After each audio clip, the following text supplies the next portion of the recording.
Hoy vamos a tocar el último estudio de mayordomía y tiene que ver con los dones espirituales. El último estudio de la mayordomía, de cómo administrar los dones espirituales, mis dones espirituales o tus dones espirituales también. Vamos a Romanos capítulo 12, versículo 3 al 8. Vamos a comenzar este estudio hoy día. No sé si lo vamos a terminar hoy día. Creo que no. Le aviso de antemano que creo que no. Vamos a estudiar hasta como las 11 de la noche, pero no creo que lo vamos a terminar hoy día. Algunos se asustan porque dicen, no, si el pastor puede llegar allí. No, tranquilo. Romanos capítulo 12, versículo 3 al 8. ¿Qué dice ese pasaje? Digo pues, por la gracia que me es dada a cada cual que está entre vosotros, que no tenga más alto concepto de sí que el que debe tener, sino que piense de sí con cordura, conforme a la medida de fe que Dios repartió a cada uno. Porque de la manera que en un cuerpo tenemos muchos miembros, pero no todos los miembros tienen la misma función, así nosotros, siendo muchos, somos un cuerpo en Cristo, y todos miembros los unos de los otros. De manera que, teniendo diferentes dones, según la gracia que nos es dada, si el de profecía, úsese conforme a la medida de la fe, o si de servicio, en servir, o el que enseña en la enseñanza, el que exhorta en la exhortación, el que reparte con liberalidad, el que preside con solicitud, el que hace misericordia con alegría. Hoy día vamos a hablar acerca de los dones espirituales, vamos a comenzar este último estudio, ¿cierto? Y la pregunta con la cual quiero partir es lo siguiente. ¿Qué nos ha dado Dios de lo cual Dios nos pedirá cuentas? Y la respuesta es nuestros dones espirituales. Todo creyente tiene un don espiritual. Y vamos a hablar de este tema hoy día y vamos a partir diciéndolo de esta forma también. Un don espiritual es por definición, querido hermano, una capacidad, un regalo de Dios, una gracia especial de Dios en nosotros, sus hijos, el cual tiene como fin el ser usado para edificar la iglesia, que es el cuerpo de Cristo, de otro modo a nuestros hermanos en la fe. De otra manera se lo voy a explicar. Un don del Espíritu Santo es algo que viene a nosotros sobrenaturalmente en el momento en que usted creyó en Cristo. Usted cuando se convirtió, usted no solamente recibe salvación, también sin tu saber recibiste un don espiritual. ¿Qué es un don espiritual? Una capacidad dada por el mismo Espíritu Santo a ti en el día que te convertiste, el día que te entregaste a Cristo, para ser usado ese don y tu vida para edificación de la iglesia. Por lo tanto, todo creyente, si es un verdadero creyente, tiene un don espiritual, por lo menos uno. Y eso es una de las cosas que vamos a tratar en este estudio, que espero que le anime y que le haga también responsable. ¿De qué? Si yo tengo algo que Dios me dio para usarlo para la iglesia, yo tengo que usarlo en la iglesia y tengo que usarlo para su gloria. ¿Amén? ¿Lo entendió bien? Si Dios me dio algo que es para usarlo en esta vida, para beneficio de la iglesia, yo tengo que usarlo. Gracias. Si Dios me dio algo para compartirlo y edificar a la iglesia, yo tengo que usarlo. Hermano, tiene eso. Yo espero que cuando terminemos con esto, usted tenga una profunda convicción de que sí, yo tengo que usar mi don espiritual. Porque si usted no lo usa, usted no está siendo un buen mayordomo. Usted no es el dueño de ese don. Usted es un administrador de ese don. O dones. Yo no sé qué Dios le ha dado a usted como un don espiritual. Lo vamos a descubrir en todo lo que predicamos y enseñamos acá. Pero lo que Dios te haya dado, se entiende que usted lo tiene que dedicar a plenitud en la iglesia. Los dones son para edificar la iglesia. Así que, querido hermano, lo que Dios te haya dado, si eres creyente, a ver, hagamos esa pregunta primero. ¿Cuántos se consideran creyentes, hijos de Dios? Ay, hay un montón acá entonces. La gran mayoría, si no el 99% de ustedes se considera creyente. ¿Amén? Qué bueno. Entonces se supone que usted ya tiene un don espiritual. Espero a través de este estudio que usted pueda también darse cuenta cuál es su don espiritual, porque algunos dicen, mi problema, pastor, no es que no crea que tenga un don, sino que no sé cuál es mi don. Bueno, espero que en el proceso vamos respondiendo algunas preguntas. Yo voy a desarrollar este estudio a través de 3 preguntas. Número 1, ¿cuáles son los dones espirituales?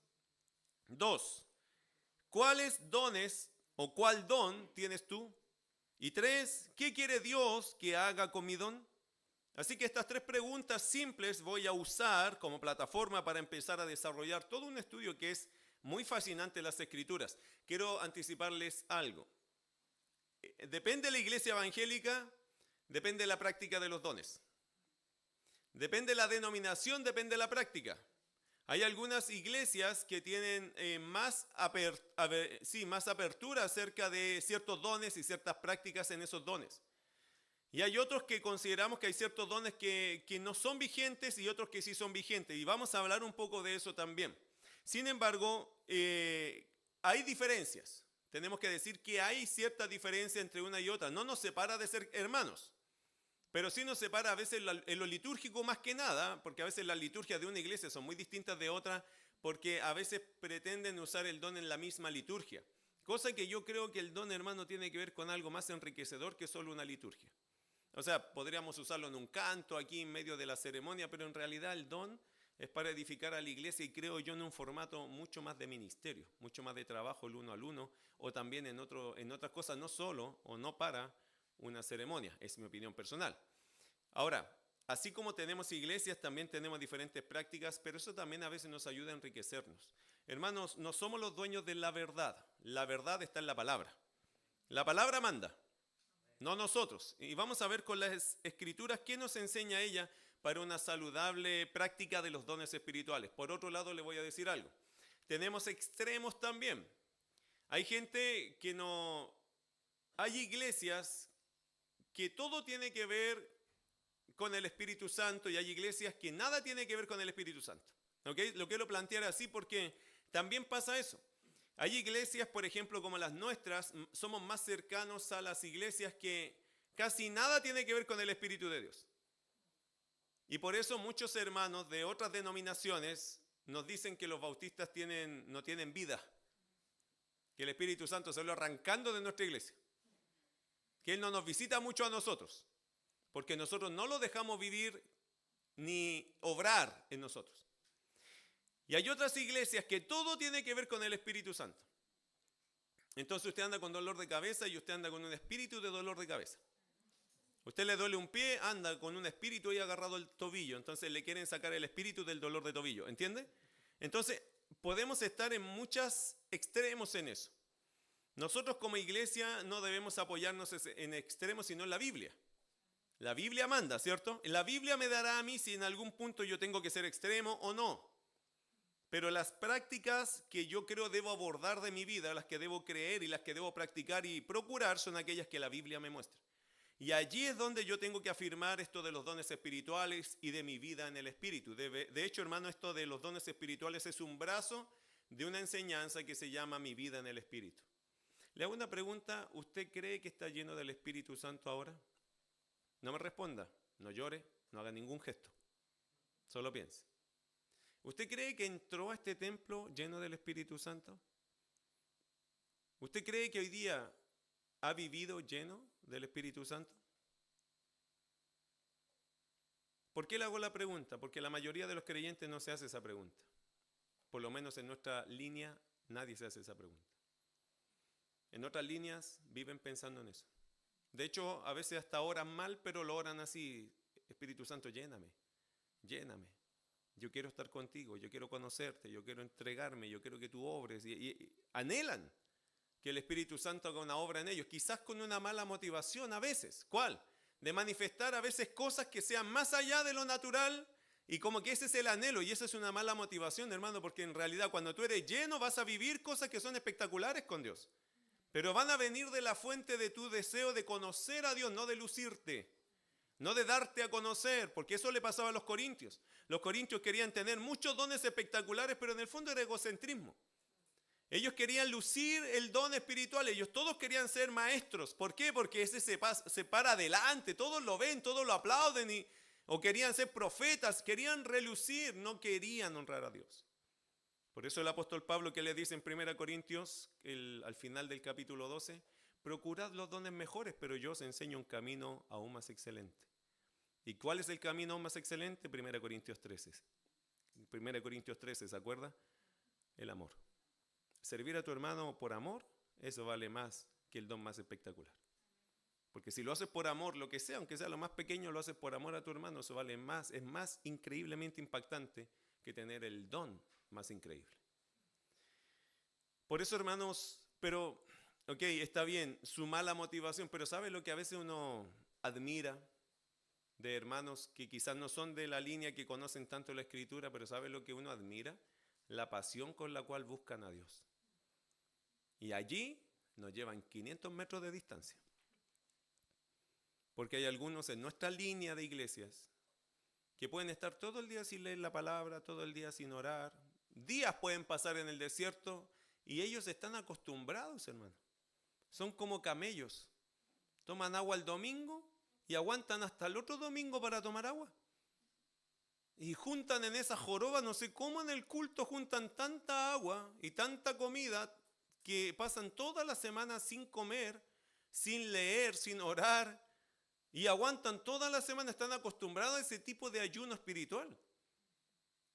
Y entonces en la semana tú no ves una persona que procura honrar al Señor, que es que no se le nota a Cristo.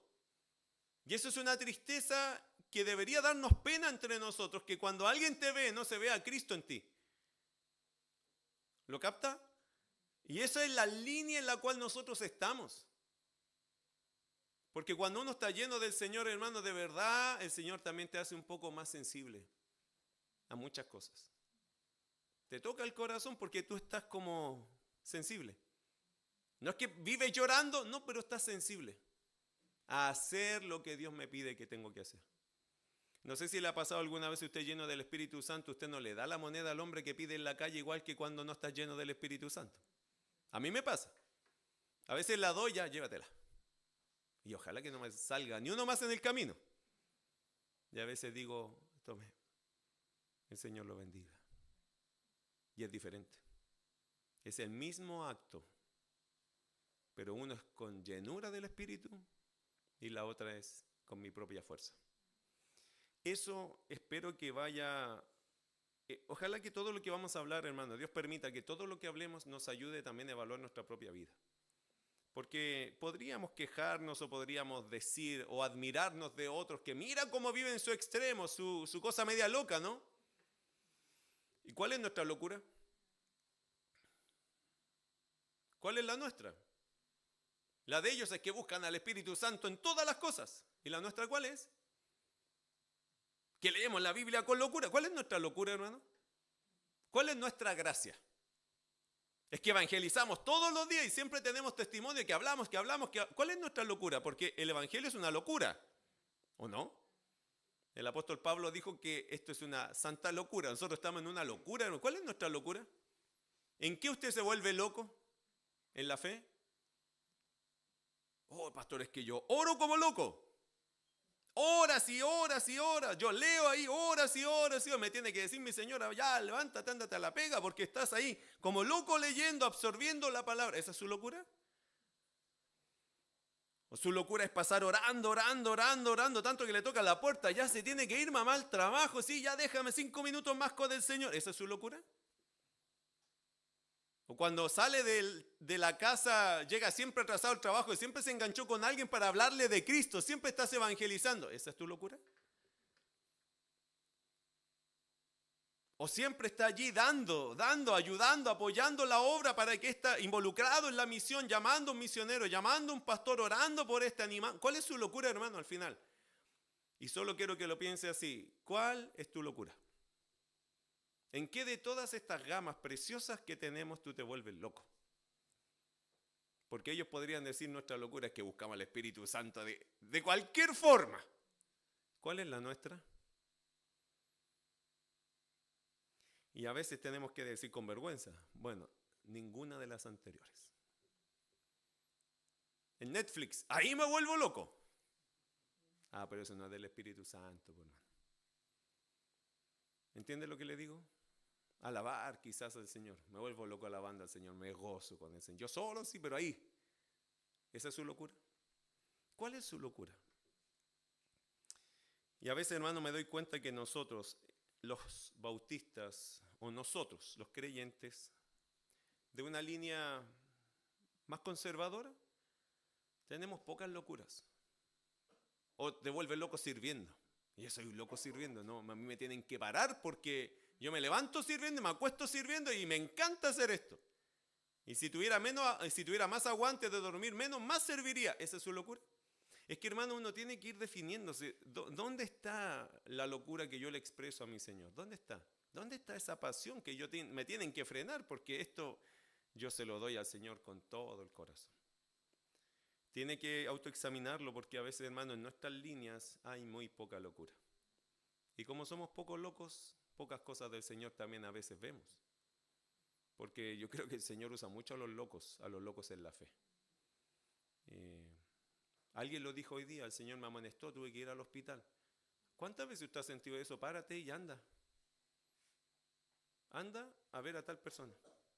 Llama a tal persona. Ora por tal persona y después lo llamas. ¿Cuántas veces has sentido que Dios te dirige?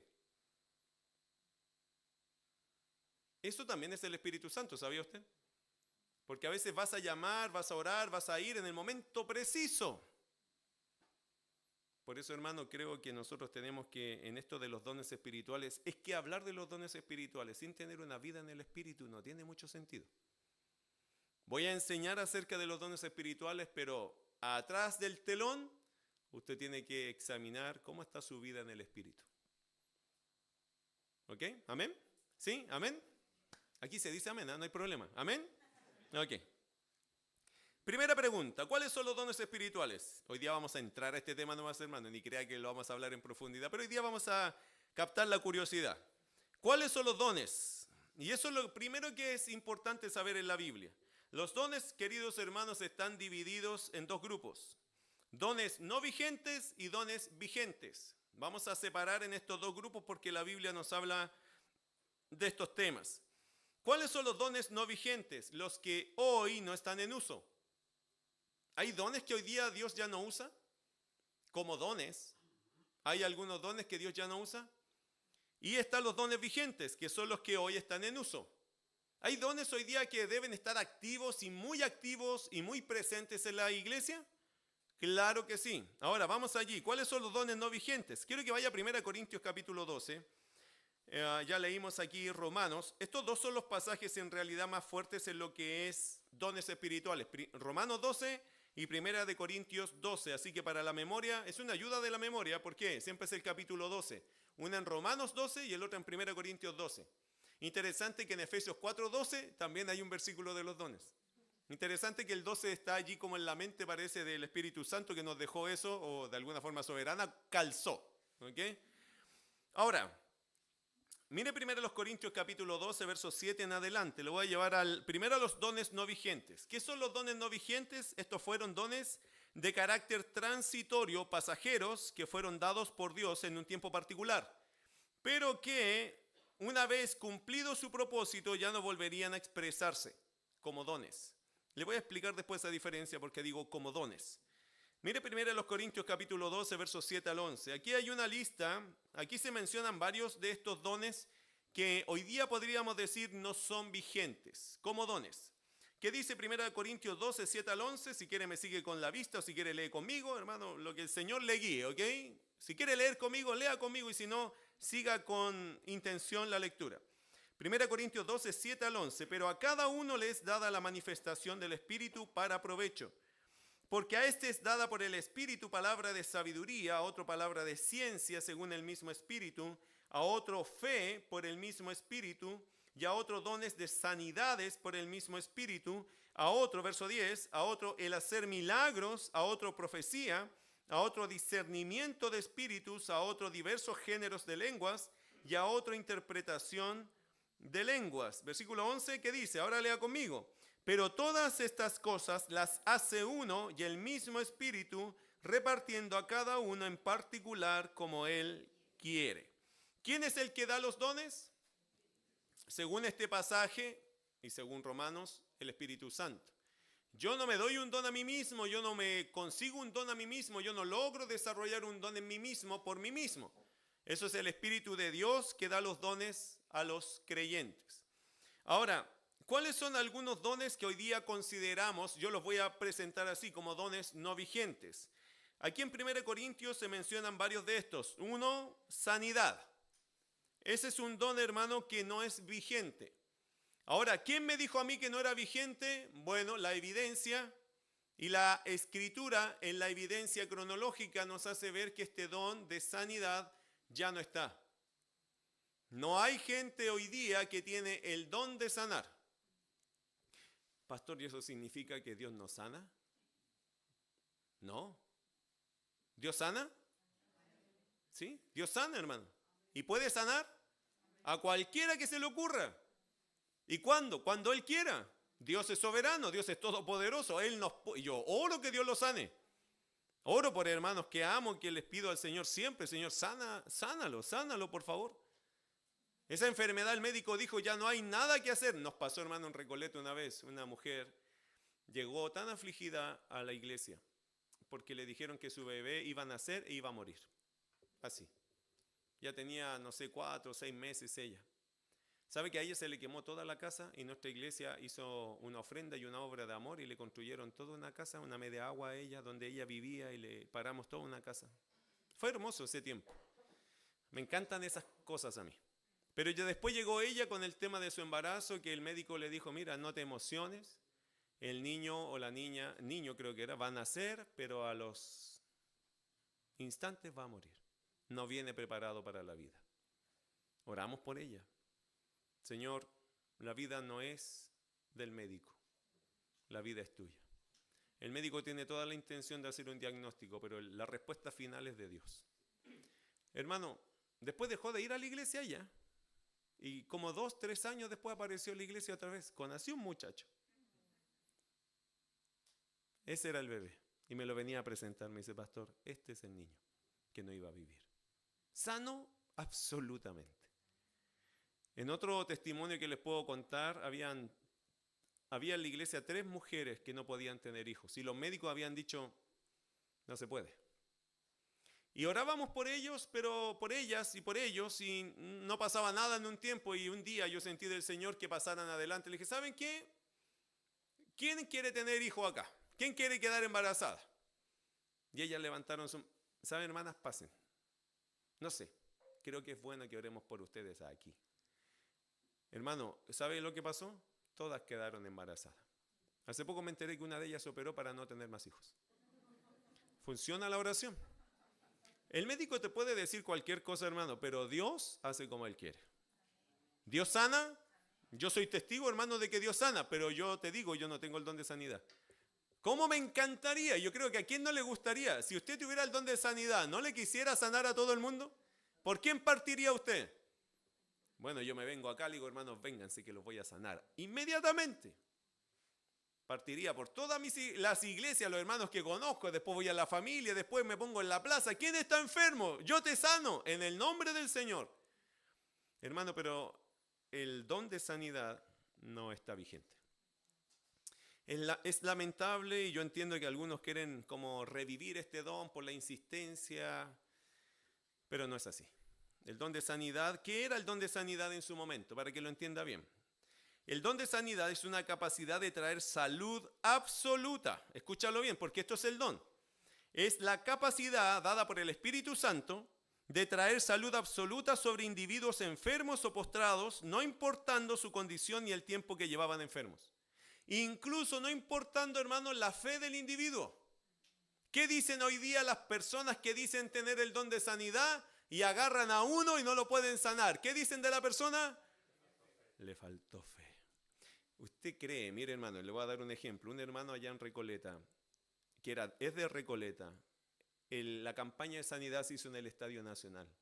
El hermano se fue en silla de ruedas, tomó como 4 micros en esos años para llegar al Estadio Nacional.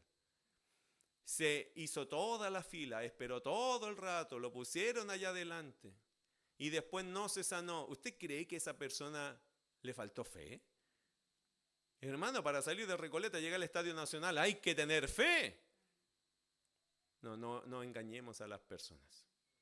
No le echemos la culpa a las personas. Lo que tenemos que reconocer es que el don de sanidad no es vigente. Que Dios puede sanar soberanamente cuando Él quiere. Pero Dios no le ha depositado ese don hoy día a un individuo en particular.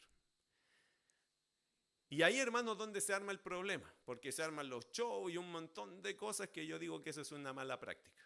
¿Por qué? Porque muchos se van decepcionados. Incluso este hermano, ¿sabe cómo se fue para la casa? Pucha, me faltó fe, para la otra voy a poner más fe. Y yo le dije, hermano, no. ¿Qué más fe le va a poner usted? El asunto está en que este don no está vigente. Entiéndalo así. Porque si Dios lo quisiera sanar con la mitad del esfuerzo que él hizo, ya hubiese mostrado mucha fe. ¿Entiende lo que le digo, cierto? El don de sanidad, hermano, era la capacidad, escúchalo bien, de traer salud al individuo, salud absoluta al individuo enfermo, postrado, no importando su condición ni el tiempo que llevaba postrado. El apóstol Pedro lo vivió así. ¿Se acuerdan con este cojo que entró al templo saltando? ¿Qué le dijo? No tengo ni oro ni plata, pero lo que tengo te doy en el nombre de Jesús. Levántate y anda. Y el cojo llegó a saltar. No fue más cojo, no fue más lisiado, porque probablemente este hombre era lisiado. Este hombre probablemente andaba en una silla de ruedas si hubiese tenido esa oportunidad. Este hombre estaba lisiado y este hombre entró saltando, alabando a Dios, danzando al templo. Querido hermano, eso es el don. El hombre ni sabía lo que Pedro iba a hacer.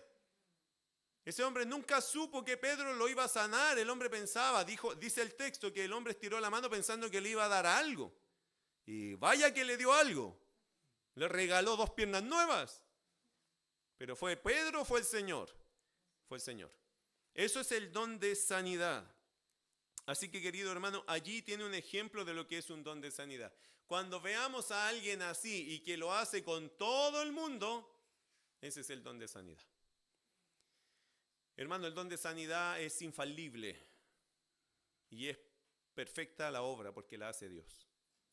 No es que ora y el cojo quedó un poquito menos cojo, o que el ciego quedó un poquito menos ciego. Ve un poquito más. No, es que eso no es el don, pues, hermano. Un don de verdad es algo, una salud absoluta. Primer don que creemos y entendemos que no está vigente.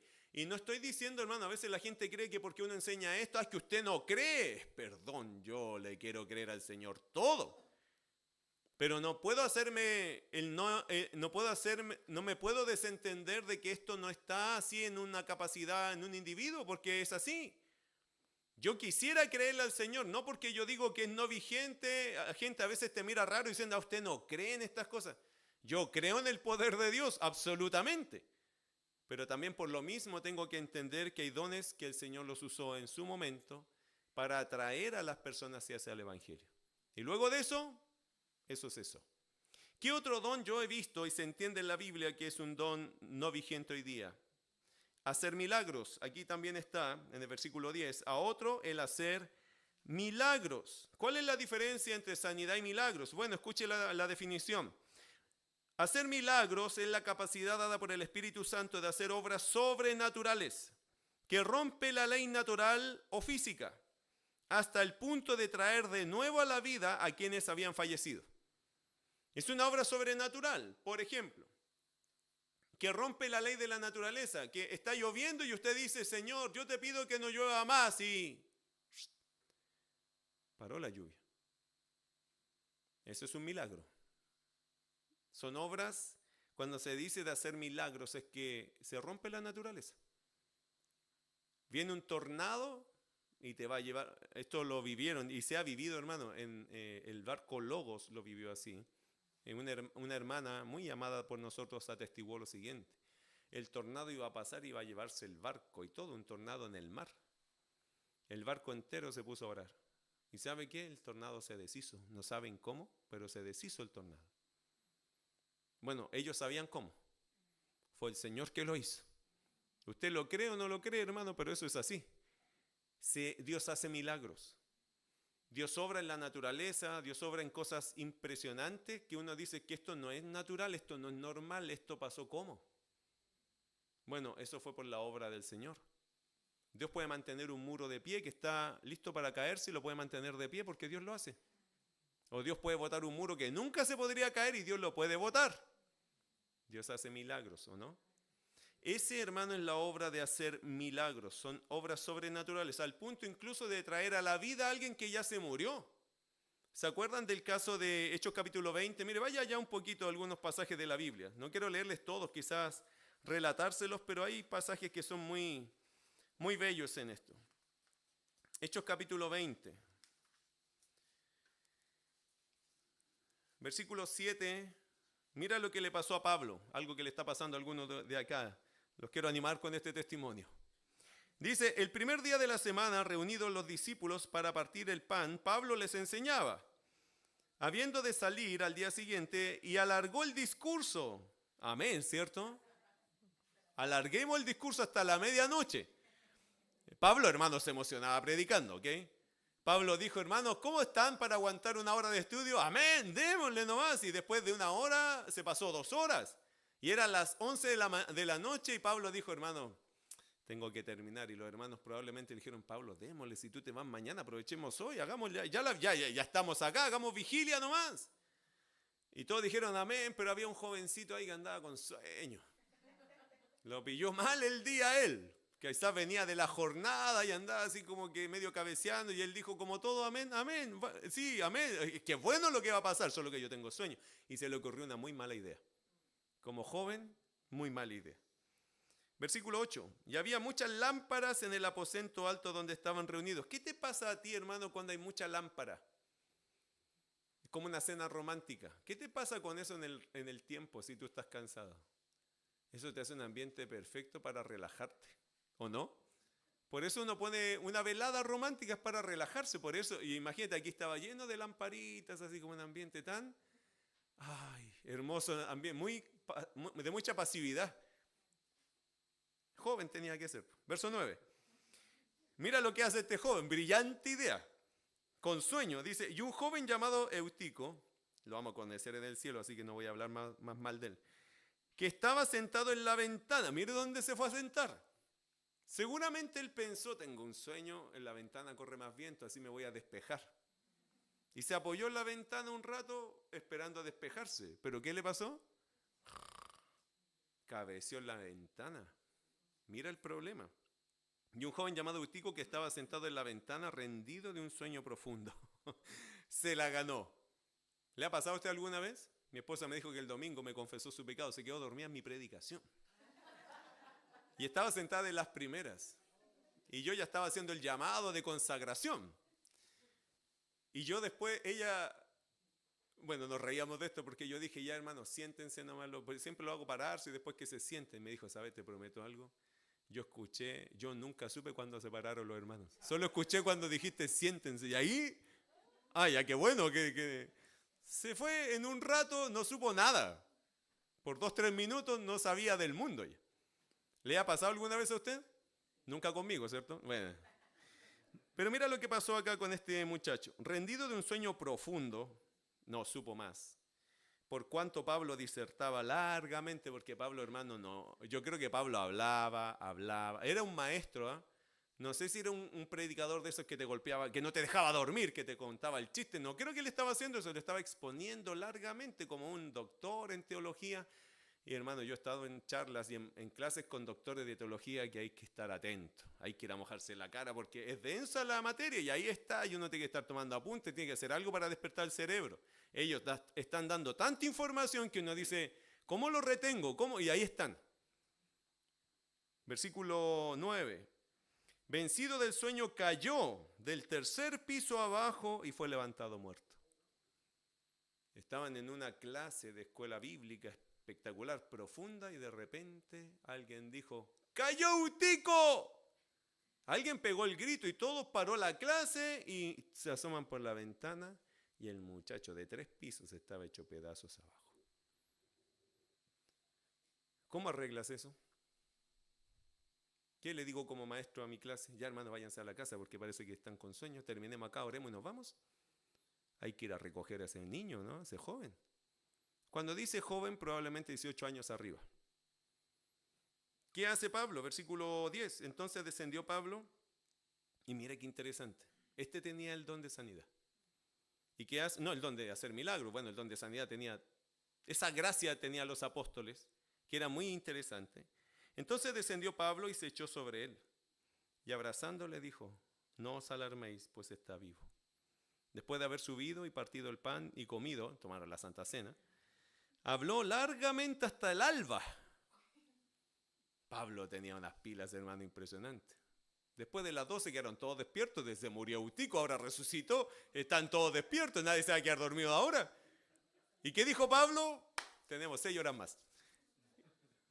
Impresionante maestro este hombre. Y partido el pan y comido, habló largamente hasta el alba y así salió.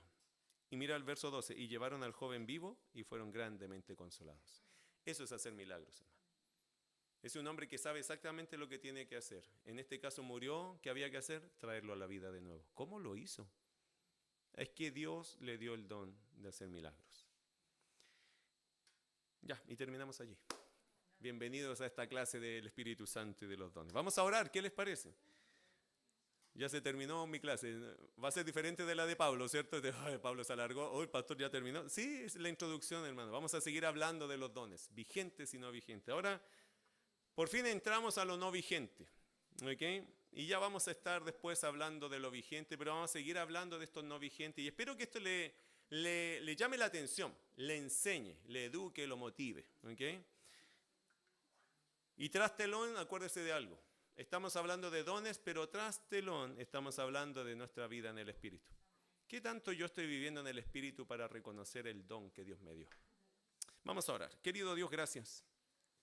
Es una bendición estar con mis hermanos hoy día y compartir esta enseñanza. Es tan apasionante, Señor, conocer, manejar un poquito más de las Escrituras.